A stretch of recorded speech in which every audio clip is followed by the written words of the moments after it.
Hi guys, welcome to our channel Telugu audio stories with Maitri. నా ఛానల్ని ఎవరైనా ఫస్ట్ టైం చూస్తున్నట్టయితే తప్పకుండా లైక్ చేయండి, షేర్ చేయండి అండ్ సబ్స్క్రైబ్ చేసుకోండి.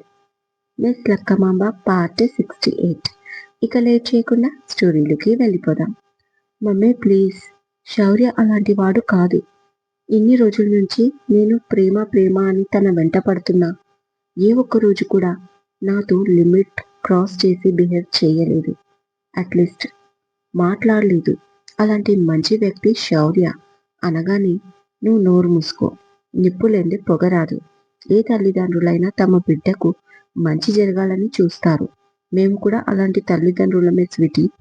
తండ్రి తన బిడ్డకు ఏ కష్టము రాకుండా ఒక పెద్ద ధనవంతుడితో పెళ్లి చేయాలని చూస్తే, తల్లి మాత్రం తన కూతురికి సౌతి లాంటి వాళ్ళు రాకూడదు అని గుణవంతునితో చేయాలనుకుంటుంది. కానీ మీ ఆడపిల్లలకు మాత్రం కాబోయే మొగుడు అందంగా ఉంటే చాలు అని కోరుకుంటారు. నువ్వు శౌర్య చాలా హ్యాండ్సమ్‌గా ఉన్నాడని అట్రాక్ట్ అవుతున్నావు.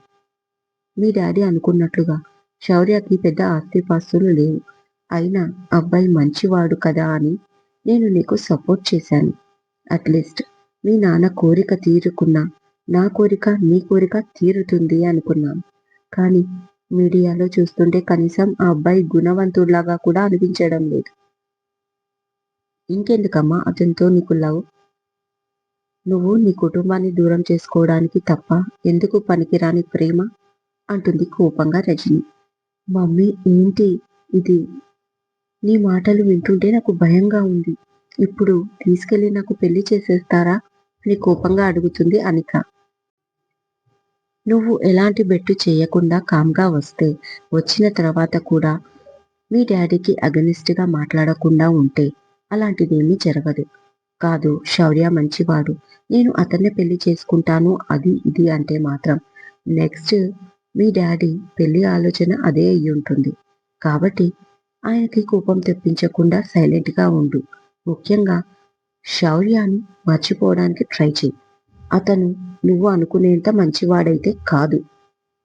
అతని క్యారెక్టర్ ఏంటో మీడియాలో కోడై కూస్తుంది. కానీ శౌర్య దానికి నిమ్మకు నీరెత్తనట్టు ఉన్నాడు. కనీసం మాట వరుసకైనా ఇది నిజం కాదు, నాది తప్పు లేదు అని ఒక చిన్న స్టేట్మెంట్ కూడా ఇవ్వలేకపోతున్నాడు అంటే అతని క్యారెక్టర్ ఏంటో అర్థమవుతుంది. అతను పైకి కనిపించేది ఒకటి, లోపల మరొకటి. అర్థం చేసుకో స్వీటీ. నేను జీవితాన్ని నీకంటే ఎక్కువగా చూశాను. నీకు మంచి జరగాలనే చెప్తున్నాను అనగానే అది కాదు మమ్మీ అంటుంది అనిక. అతనిపై ప్రేమతో నీ కళ్ళు మూసుకుపోయాయా? ఒకసారి కళ్ళు తెరిచి మేము చెప్పేది విను, నిజమని నీకు తెలుస్తుంది అని 2 సెకండ్లకి సరే స్వీటీ, నీ మాటే నమ్ముతాం. ఇది నిజమని నువ్వు నమ్మట్లేదు. కానీ మీడియాలో వస్తున్నది అబద్ధమని. అది చెప్పడానికి నీ దగ్గర ఏమైనా సాక్ష్యం ఉందా అని కోపంగా అడిగింది ఈసారి రజని. ఇక ఎలాంటి సమాధానం చెప్పకుండా మౌనంగా ఉండిపోయింది అనిక. అదంతా ఎందుకు స్వీటీ, కనీసం నీ ప్రేమను కూడా యాక్సెప్ట్ చేశాడా అతను? ఆ బలమైనా నీ దగ్గర ఉందా అని మళ్ళీ అడిగింది రజని. లేదు మమ్మీ అంది అనిక నిరుత్సాహంగా. కదా, నోరు మూసుకొని కామ్గా వచ్చేయ్. అదే నీకు మాకు మంచిది. నువ్వు సైలెంట్గా ఉంటే మీ నాన్నని పెళ్లి గురించి ఇప్పుడే ఆలోచించాడు. నువ్వు ఇంతకు ముందులాగే బెట్టు చూపిస్తే మాత్రం నెక్స్ట్ మీ నాన్న ఆలోచన నీ పెళ్ళే అయ్యి ఉంటుంది. కాబట్టి బ్యాలెన్స్డ్‌గా బిహేవ్ చేయడం నేర్చుకో. నేను బయట ఉంటాను. అన్నీ సర్దుకొని వచ్చెయ్ అంటూ బయటికి వెళ్ళిపోతుంది రజని. తన దగ్గర ఎలాంటి ఆప్షన్ లేదు. ఇక కామ్‌గా ఇంటికి వెళ్ళిపోవడం బెటర్ అనుకుంది అనిక. ఇక బాధగా అన్నీ సర్దుకొని బయటికి నడిచింది. కాసేపటికి వాళ్ళు వెళ్ళిపోయారు. వెళ్ళిపోయేటప్పుడు కూడా కేవలం పుష్పకి మాత్రమే చెప్పింది అనిక తను వెళ్తున్నట్లు. ఆ తర్వాత వంచిన తల ఎత్తలేదు. అనిక సమస్య ఇక్కడితో పరిష్కారం అని శౌర్య అనుకున్నాడు. కానీ లక్కీ దగ్గర మరో సమస్య అతనికి ఎదురు కాబోతుందని పాపం అతనికి తెలియట్లేదు. చెప్పు బంటి అని అడిగింది పుష్ప ఫోన్ లిఫ్ట్ చేయగానే. ఏం లేదు, దగ్గరలో భయ్యా ఉన్నాడా? అడిగాడు బంటి. లేదురా, పైన రెస్ట్ తీసుకుంటున్నాడు. ఏమైంది అని మళ్ళీ అడిగింది. అది పెద్దమ్మ, చిన్న విషయం మాట్లాడదామని కాల్ చేశాను. లక్కీని ఎవరైనా ఏమైనా అన్నారా ఇంట్లో అని అడిగాడు మొదటి అనుమానం. అదేం లేదురా, ఎందుకలా అడిగావు అని అడిగింది పుష్ప. ఏం లేదు, తను వచ్చి అరగంట అయింది, సైలెంట్ గా కూర్చుంది, అందుకనే అడుగుతున్నాను అన్నాడు బంటి. ఓ అదా, ఇవాళ మార్నింగ్ తనకిష్టం లేని ఉప్మా చేశాను. సగం తినింది, సగం తినలేదు. రామకృష్ణ అన్నయ్య వాళ్ళు వచ్చిన హడావిడిలో నేను ఉన్నాను. దాని గురించి పట్టించుకోలేదు. సరే, అలిగి వచ్చినట్లుంది. తనకిష్టమైన ఐటమ్స్ ఏమైనా ఉంటే పెట్టు. నైట్‌కి తనకిష్టమైనవన్నీ చేసి పెడతాను అంది చాలా లైట్‌గా తీసుకుంటూ పుష్ప. అవునా, సరే పెద్దమ్మా, నేను చూసుకుంటాను అంటూ కాల్ కట్ చేసి, అసలు లక్కీకి ఏమైంది? వచ్చినప్పటి నుంచి శూన్యంలోకి చూస్తుంది. సరే, ఏదైనా వినకూడనిది వినిందా? చూడకూడనిది చూసిందా? ఏమీ అర్థం కావటం లేదు అని బంటి తన ఫేవరెట్ ఐస్ క్రీమ్ తీసుకొని మళ్ళీ తను కూర్చున్న చోటికి వెళ్ళాడు. ఏమైంది లక్కీ అంటూ అప్పటికే వచ్చి గంట అయ్యింది. ఉలుకు పలుకు లేకుండా కూర్చుంది. వచ్చే ముందు కాల్ చేశావు. ఎక్కడికి వెళ్ళకు బంటి. నీతో చాలా విషయాలు షేర్ చేసుకోవాలి. సేమ్ టైం నువ్వు కూడా నన్ను ఓదార్చు అని. తీరా వచ్చాక నువ్వు సైలెంట్‌గా ఉంటే ఏంటి అర్థం? నాకెందుకో చాలా భయంగా ఉంది అన్నాడు బంటి. అయినా లక్కీ శూన్యంలోకి చూస్తూ కూర్చుంది. ఒక్కసారి కూడా కదల్లేదు.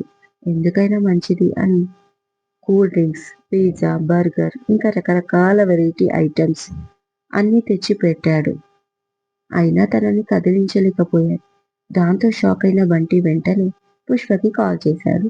చాలా సేపటి నుంచి లక్కీని పిలుస్తున్నా పలకకపోవడంతో, ఈ లోపల బట్టి దగ్గర పని లేకపోవడంతో లక్కీని చూడడానికి బయటికి వచ్చిన బ్లేడు ఉమ బంటి పడుతున్న పాట్లు ఇంకా లక్కీని చూస్తున్నాడు. దాంతో ఇక లాభం లేదని, మే ఐ హెల్ప్ యూ అని అడిగాడు బంటిని బ్లేడు ఉమ. అబ్బచ్చా, ఇక్కడ లక్కీకి జాన్ జిగ్రీ ఫ్రెండ్‌ని. నేను పిలిస్తేనే పలకడం లేదు. అలాంటిది నువ్వంటేనే అసహ్యించుకుంటుంది. నువ్వు పిలిస్తే పలుకుతుందా అని డౌట్ వ్యక్తం చేశాడు Bunty. Just I will try అన్నాడు స్టైల్‌గా బ్లేడు ఉమ. నా బేకరీ ఫుడ్ వీడి వంటికి పట్టిందో లేదో కానీ బేకరీకి వచ్చే కాలేజీ పిల్లల ఇంగ్లీష్ మాత్రం బాగానే వంట పట్టింది అని మనసులో అనుకుంటే, ఓకే అన్నాడు బంటి కూడా స్టైల్‌గా. ఇక వెంటనే దేవత, నా దేవత, నా మనసునే మార్చావే, దేవత, నా దేవత, నా మనసును మార్చావే అంటూ గట్టిగా రాగం తీసి పాడాడు బ్లేడు ఉమ. అంతే, దేవత అన్న మాట వినగానే శూన్యం నుంచి బయటికి వచ్చిన లక్కీ, ఒరేయ్ సచ్చినోడా, మరొకసారి దేవత దయ్యం అంటే చంపి పూడుస్తా అంటూ ఉమాపైకి పక్కనే ఉన్న ఫ్లవర్ వాస్ పట్టుకొని వెళ్ళింది. దాంతో లక్కీని బంటి ఆపితే కయ్యూమ్ ఉమని లాక్కుపోయాడు పక్కకి. ఈలోపు బంటి లక్కీకి తన ఫేవరెట్ ఐస్ క్రీమ్ చేతిలో పెట్టి, అమ్మయ్య, మొత్తానికి రూపాయి ఖర్చు లేకుండా లక్కీ నార్మల్ అయిపోయింది. చాలా సంతోషం అని మురిసిపోతూ ఉమా దగ్గరికి వెళ్ళి, రే బ్లేడు, నీ పని అయిపోయింది. బట్టి దగ్గరికి వెళ్ళరా అన్నాడు బంటి. అదేం కుదరదు. నా దేవతకు వచ్చిన కష్టమేంటో నేను తెలుసుకోవాలి అన్నాడు గుసగుసగా బ్లేడు ఉమ. చూస్తున్నావు కదా, పూనకం వచ్చిన దానిలాగా ఊగిపోతుంది లక్కీ. ఇప్పుడు ఇంకొక మాట మాట్లాడితే ఇందాక అన్నంత పని చేస్తుంది అన్నాడు బంటి. పర్వాలేదు, తనకి నా పైన చంపేసేంత ప్రేమ ఉంటే నాకు చచ్చేంత ప్రేమ ఉంది అన్నాడు ఎమోషనల్ అవుతూ బ్లేడు ఉమ. ఒరేయ్, చచ్చాగా మిగిలేది బూడిదేరా, ఓవర్ యాక్షన్ చెయ్యకు. ఈ మాటలు సినిమాలలో బాగుంటాయి, రియల్ లైఫ్లో వర్కౌట్ అవ్వవు. నా తన బాధ ఏంటో నేను కనుక్కుంటాను. చుట్టూ ఉన్న టేబుల్ క్లీన్ చేస్తూ నువ్వు తన మాటలు విను, బట్ అస్సలు రియాక్ట్ అవ్వకు. ఎందుకంటే ఈసారి లక్కీ రియాక్ట్ అయితే ఆపడం కష్టం అన్నాడు Bunty. Okay, I will try అంటూ మరొకసారి స్టైల్‌గా వెళ్ళి ఒక క్లీనింగ్ క్లాత్ తెచ్చుకున్నాడు బ్లేడు ఉమ. వీడు మారడు అనుకుంటూ లక్కీ దగ్గరికి వెళ్ళి, ఏం జరిగింది లక్కీ? ఎందుకు బాధపడుతున్నావు? నీ ఫ్రెండ్‌ని నాకు చెప్పుకోవచ్చు కదా! అయినా నేను నీకు అంత కానివాడినా? అని ఫేస్ అదోలా పెట్టుకున్నాడు బంటి. అదేం లేదురా బంటి. ఏదైనా ఉంటే నీకే చెప్పుకుంటాను కదా! కాకపోతే అనుకోకుండా పెద్ద పొరపాటు జరిగింది నాతో. దాని ఫలితం ఏమవుతుందో అని చాలా చాలా చాలా చాలా చాలా భయంగా ఉంది అంటుంది భయంగా లక్కీ. అన్ని చాలాలా? అయితే చాలా పెద్ద తింగరి పని చేసి ఉంటావు. అసలు ఏం జరిగింది తొందరగా చెప్పు. ఇప్పటికే టెన్షన్ భరించలేకపోతున్నా అన్నాడు బంటి. అదేంటంటే అంటూ రజని అనికతో మాట్లాడిన మాటలు కొన్ని చెప్తుంది. మరొకసారి రివైండ్ చేసుకుంటూ. మీ డాడీ అనుకున్నట్లుగా శౌర్యకి పెద్ద ఆస్తిపాస్తులు లేవు. అట్లీస్ట్ మీ నాన్న కోరిక తీరకున్నా నా కోరిక నీ కోరిక తీరుతుంది అనుకున్నాను. కానీ మీడియాలో చూస్తుంటే కనీసం ఈ అబ్బాయి గుణవంతుడిలాగా కూడా అనిపించడం లేదు.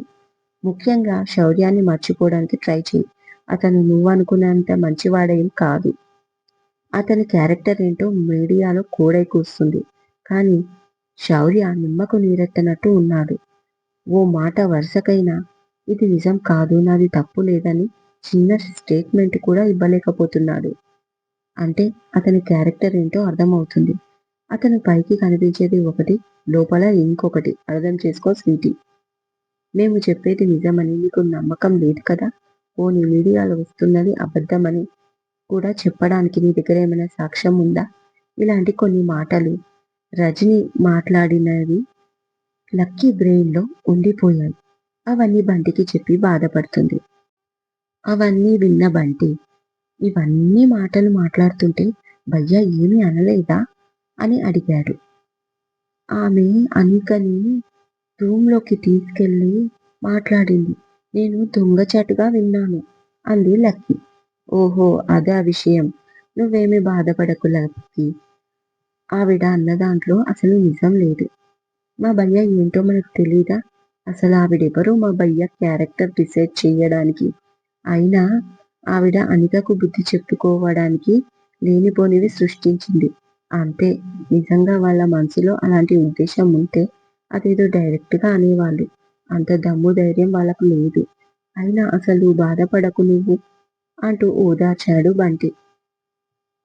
అందుకు నేను ఫీలవ్వట్లేదు బంటి. అసలు సమస్య ఏంటంటే ఊరి నుంచి నాన్నగారు వస్తున్నారు అంటూ బాంబు పేల్చింది లక్కీ.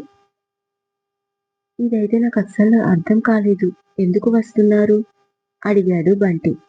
మరేమో నేను రజనీ ఆంటీ మాటలు సీరియస్‌గా తీసుకొని బావ నాకు అన్యాయం చేశాడని ఫీలయ్యి ఊరికి ఫోన్ చేశాను అంటుంది ఒక్కో మాట ఏరుకుంటూ లక్కీ.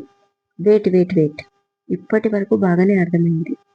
అసలు నువ్వు ఫీల్ అయితే ఊరికెందుకు ఫోన్ చేశావు? అది మాత్రం అస్సలు అర్థం కాలేదు అన్నాడు బంటి. దాంతో లక్కీ అసలు విషయం ఏంటంటే మా బావ నాకు అన్యాయం చేశాడని తెగ ఫీల్ అయ్యాను మరి. ఒక ఆడపిల్లకు అత్తారింట్లో కష్టం వస్తే ముందుగా పుట్టింటికే ఫోన్ చేసి తల్లికే కథ చెప్పుకుంటుంది. అందుకే నేను ఫోన్ చేసి మా అమ్మకి బావ నాకు అన్యాయం చేశాడు అని ఉన్నది ఉన్నట్లు చెప్పేశాను. దాదాపు 15 నిమిషాల తర్వాత నాకు అర్థమైంది ఏంటంటే లైన్‌లో ఉన్నది మా అమ్మ జయంతమ్మ కాదు, మా నాన్నగారు అయిన గురునాథం గారు అని అంటూ సాగదీసింది లక్కీ. అంతే. అయ్యో లక్కీ అంటూ తల పట్టుకున్నాడు బంటి. నెక్స్ట్ ఏం జరిగిందో తెలుసుకోవాలంటే రేపటి ఎపిసోడ్ కోసం మీరు వెయిట్ చేయాల్సిందే. ఇదండి ఇవాళటి ఎపిసోడ్. ఈ ఎపిసోడ్ మీకు నచ్చినట్టు అయితే నాకు కామెంట్‌లో చెప్పండి. అలాగే లైక్ చేయండి, షేర్ చేయండి, హైప్ ఇవ్వండి. సబ్స్క్రైబ్ చేసుకోండి నా ఛానల్‌ని. మరొక మంచి ఎపిసోడ్‌తో మీ ముందు ఉంటాను. మైత్రి.